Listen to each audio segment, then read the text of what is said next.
Впервые за последние 11 дней к Роману Протасевичу допустили его адвоката. Об этом рассказал СМИ отец журналиста. По его словам, Роман недавно перенес тяжелейшую форму танзелита. Это воспаление миндалин, причиной которому могут стать, кроме всего прочего, переохлаждение организма или повреждение горла. Какое лечение ему оказывали и оказывали ли вообще, родителям неизвестно. Отец журналиста также добавил, что целью интервью на режимном телевидении было сказать то, что хочет услышать Лукашенко. Мол, оппозиция живет на деньги Запада, и что в ней раскол. В свою очередь, родители девушки Романа, Софии Сапега, получили от своей дочери первое письмо. В нем она просит не винить ее парня в происходящем, он просто оберегал и заботился о ней. Кроме того, девушка рассказала, что держится, много читает, занимается спортом и ведет дневник.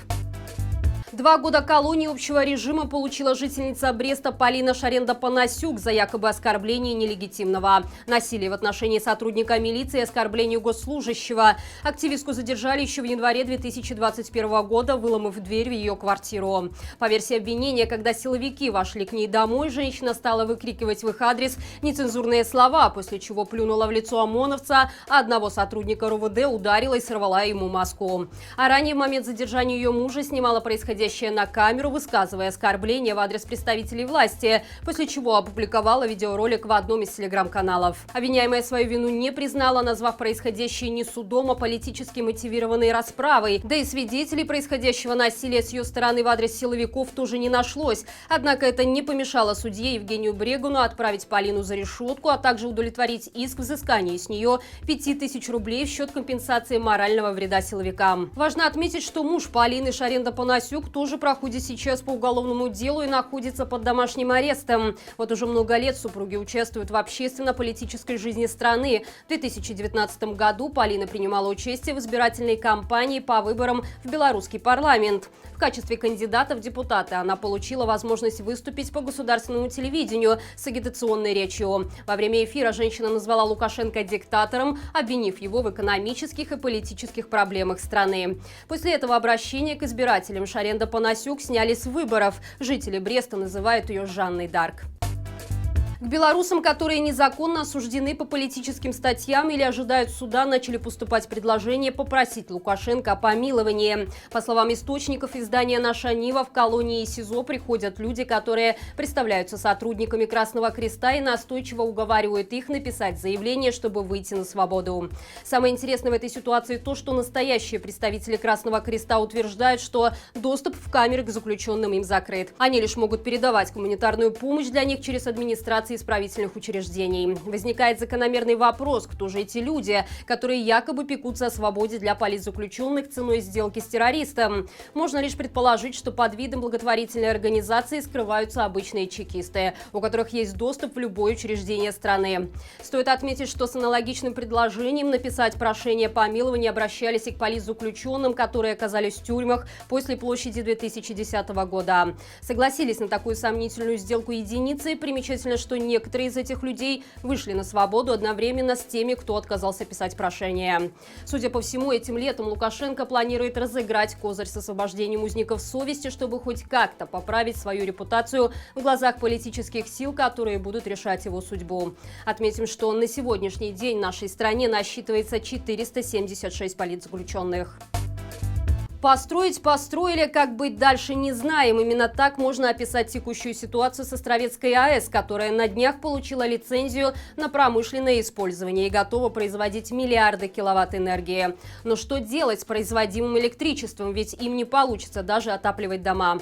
Об этом сообщил главный инженер Белэнерго Владимир Бобров. Чиновник подчеркнул, что возможность использования электрической энергии для нужд отопления, горячего водоснабжения и приготовления пищи зависит от наличия пропускной способности воздушных линий электропередачи.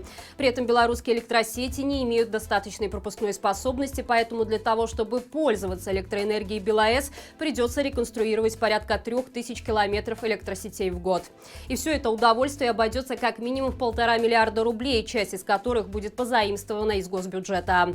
Ожидается, что людей в добровольно-принудительном порядке заставят менять оборудование в их домах за свой счет. Дескать, старое больше обслуживаться не будет, так что крутитесь как хотите. хотите. Самое интересное, что эта проблема была озвучена только сейчас, а не на этапе подготовки к строительству АЭС. Впрочем, очевидно, что в то время нелегитимно еще тешил себя идеей грандиозной прибыли от продажи энергии за границу. Но после всем известных событий ему остается только трясти карманы белорусов, чтобы хоть куда-то сплавлять избытки производства ядерного монстра.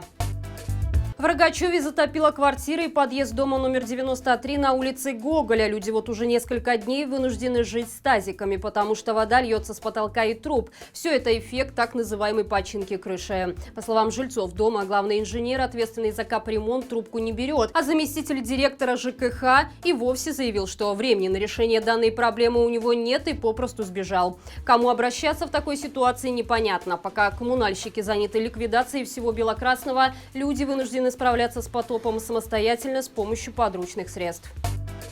Вопиющее пренебрежение правами человека в Беларуси стало причиной продления санкций США, которые действуют с 2006 года.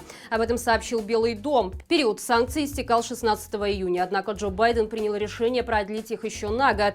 Президент США заявил о том, что действия и политика определенных представителей белорусского правительства и других лиц продолжают представлять необычайную чрезвычайную угрозу национальной безопасности и внешней политике США. Стоит отметить, что впервые санкции Штатов были введены 15 лет назад по распоряжению Джорджа Буша-младшего после так называемых президентских выборов, на которых Лукашенко одержал очередную разгромную победу над своими оппонентами. В Европе и США эти выборы назвали несоответствующими демократическим нормам. Тогда гражданам США запретили предоставлять финансирование, товары или услуги лицам, попавшим в санкционный список. Среди таких лиц оказался сам Лукашенко и такие компании, как Белнефтехим, Белшина, Гродноазот, Нафтан и другие. Этот год богат на знаменательные события, однако из-за громких политических скандалов мы часто забываем о том, что важного происходит в области культуры. Между тем, сегодня исполнилось 140 лет со дня рождения великого деятеля белорусского возрождения 20 века и основателя Белорусского народного фронта Ивана Луцкевича. Сегодня белорусы Вильнюса почтили легендарного земляка на кладбище Росы в литовской столице. Отметим, что Иван Луцкевич хоть и стал одним из самых значимых деятелей белорусской независимости, но вместе с тем остался и одним из самых малоизвестных. Со своим братом Антоном он фактически придумал Беларусь как независимое государство. Кроме того, братья основали первые белорусские газеты, такие как «Наша доля» и «Наша Нива», а также провозгласили Белорусскую Народную Республику. Участники акции в Вильнюсе отметили, что важнейшая страница истории Беларуси, связанная с Луцкевичем, оказалась вычеркнута из современных белорусских учебников.